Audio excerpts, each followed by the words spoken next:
Any given day a few years ago, you'd find Joelle Hammann on some kind of athletic playing surface. But the Lewiston-Altura student soon had those passions taken away from her. Alex Giannakopoulos shows us how she made her way back.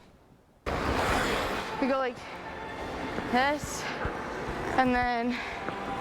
For Joelle Hammann, a night on the ice means more than just practice. I turned wrong. But a chance to do what she loves. I love working on big jumps and always like achieving my goals.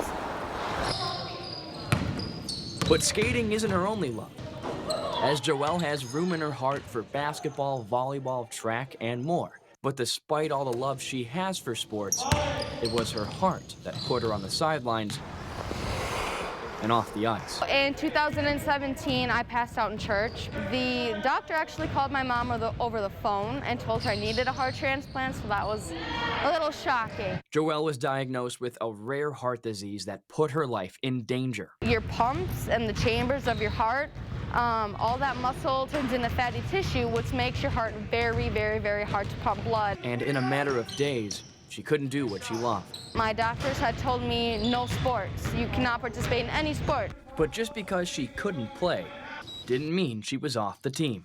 I kind of threw out the question. I said, you know, I know you played basketball. Would you be interested in managing?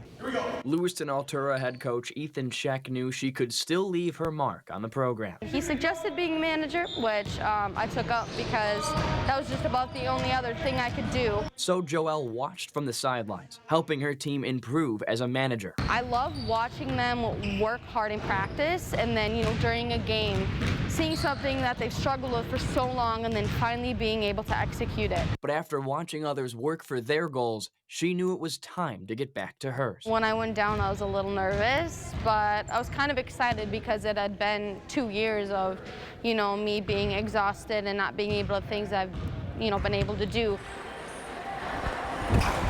After the transplant, she put her new heart to work, giving the sport she missed her all. But her time away from competing introduced a new love. I had the ability to play basketball this year, but because I had such an amazing experience last year, I just decided to become a manager this year as well. Due to the pandemic, she's not the only one who had sports taken away from her. So as a manager, she'll make sure the Cardinals get as much from their second chance as she did. Work hard every single day, just because, like, again, you never know when something's going to be taken away from you. Reporting from Lewiston-Altura, I'm Alex Giannakopoulos, News 8 Now Sports. And this experience has Joelle interested in cardiology when she heads to college. We'll be right back after this.